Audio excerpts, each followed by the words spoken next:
வணக்கம். இது மனதோடு கொஞ்சம். நான் உமா பேசுகிறேன். இன்றைக்கி நாம் சிந்திக்க இருக்கக்கூடிய தலைப்பு நேரம், அதாவது டைம். இப்போ இருக்கக்கூடிய சூழ்நிலையில் பெற்றோர்களும் சரி குழந்தைகளும் சரி எதுக்குமே டைம் இல்லைங்கிறத கண்மூடித்தனமாக நாம் நம்பிகிட்ருக்கோம். எதோ வேணாலும் காசு கொடுத்து வாங்கலாம்.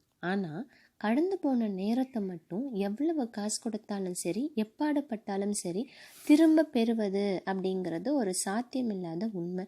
ஸோ டைம் ரொம்ப ரொம்ப அவசியமாக திட்டமிட வேண்டிய ஒரு விஷயம்.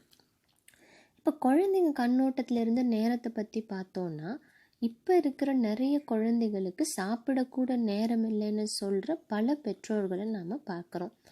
6 நாள் ஸ்கூலுக்கு போகிற ஒரு குழந்தை ஞாயிற்றுக்கிழமை இருக்கிற அந்த ஒரு நாள்லையும் கராத்தே கிளாஸு, யோகா கிளாஸு, பாட்டு கிளாஸு, டான்ஸ் கிளாஸு, இந்த கிளாஸு, அந்த கிளாஸுன்னு இப்படி பல கிளாஸுகளுக்கு நடுவில் வாழ்கிற ஒரு குழந்தை கற்றுக்கிற ஒரே விஷயம் வெறுப்பு மட்டும்தான். வாரத்தில் ஒரு நாளாவது அந்த குழந்தையோட உடம்பையும் மனசையும் ரெஃப்ரெஷ் பண்ணுறக்கும் ரீசார்ஜ் பண்ணுறக்கும் கண்டிப்பாக ஒரு நாள் அவசியம். அப்போ வெறும் படிப்பு மட்டும் போதுமா அப்படின்னா கண்டிப்பாக இல்லை. அந்த குழந்தைக்கு விருப்பமான ஏதாவது ஒரு கிளாஸ்லேயோ 2 கிளாஸ்லேயோ சேர்த்து விட்டு அவங்க அதில் பெரியாராக வர்றதுக்கு நாம் சப்போர்ட் பண்ணலாம். இப்போ 365 நாளும் எதையுமே பெருசாக ஆழ்ந்து படிக்காமல் கடைசியாக வெறும் 10-15 நாளில் மட்டும் ஒட்டுமொத்த 12வது பாடத்தையும் படிக்கிற குழந்தைங்க தான் 95% பேர் இருக்காங்க. படிக்கிறது வெறும் மார்க்குக்காகவோ ஸ்டேட் ஃபஸ்ட்டுக்காகவோ கிடையாது, நம்ம அறிவை வளர்த்துக்கிறதுக்கு தான். நேரம் கிடைக்கும் போதெல்லாம் அதை பயன்படுத்தி நாம் எதுவாக விரும்புகிறோமோ அதை அடைவதற்கு தேவையான அறிவை தரக்கூடியதை தேடி தேடி நாம் படிக்கணும். உதாரணத்துக்கு ஒரு டாக்டர் ஆகணும் அப்படின்னா 10வது முடிக்கிற வரைக்கும் இல்லை 12வது முடிக்கிற வரைக்கும் நம்ம வெயிட் பண்ண வேண்டிய அவசியம் இல்லை. ஒரு 6வது 7வது படிக்கும் போதிலிருந்தே அந்த தொழிலுடைய மகத்துவம் என்ன, இந்த தொழிலுடைய முக்கியத்துவம் என்ன, இது சார்ந்த மற்ற படிப்புகள் என்ன இருக்குது, இந்த துறையில் சாதித்தவங்க யார், அவங்க எழுதின புக்ஸு, ஆர்டிக்கல்ஸ் அப்படின்னு ஒவ்வொன்றையும் தேடி தேடி படிக்க படிக்க உங்களை நீங்களே மோட்டிவேட் பண்ணி ஒரு வலிமையான ஒரு லட்சியத்தை உருவாக்கிட்டா நீங்கள் என்னவாக நினச்சிங்களோ அதுவாகவே மாறிவிடுவதை யாராலும் தடுக்க முடியாது. ஸோ டைம் உங்களோட ஒரு பவர்ஃபுல்லான ஆயுதம். அதை சரிவர பயன்படுத்தினால் நீங்கள் ஒரு கலாமாகலாம். அதை சரியாக பயன்படுத்தவில்லை என்றால் நீங்கள் பகல் கனவைத்தான் காணலாம் நீங்கள் யாராக போகிறீர்கள் என்று. இப்போ பேரண்ட்ஸ் கண்ணோட்டத்திலிருந்து நேரத்தை பற்றி பார்த்தோன்னா, பேரண்ட்ஸ் 2 பேரும் மோஸ்ட்லி இப்போ ஒர்க்கிங் பேரண்ட்ஸாக இருக்கிறதுனால யாருக்கும் போதிய நேரம் இல்லை அப்படிங்கிறது முற்றிலும் உண்மை.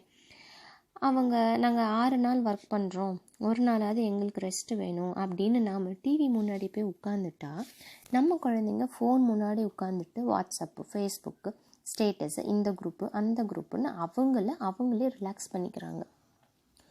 குழந்தைகள் அன்பை எப்படி உச்சரிக்கிறார்கள் அப்படின்னா, பெற்றோர்கள் அவர்களுக்காக ஒதுக்கக்கூடிய நேரத்தை வைத்துத்தான் அன்பு என்கிற வார்த்தையை உச்சரிக்கிறார்கள். அப்பாவும் அம்மாவும் வாரம் ஒரு நாளாவது கண்டிப்பாக குழந்தைகளோட ஸ்பெண்ட் பண்ணணும், மனசு விட்டு பேசணும்.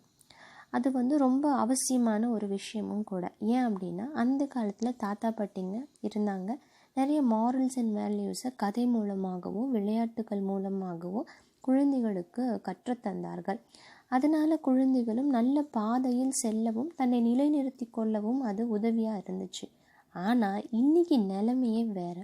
ஸோ பேரண்ட்ஸான நாம் அவங்களுக்கு கேட்க நேரம் இருக்கக்கூடிய இந்த இளம் வயதிலேயே அவர்களுக்கு சொல்ல வேண்டிய நல்ல விஷயங்களை சொல்லிவிட வேண்டும்.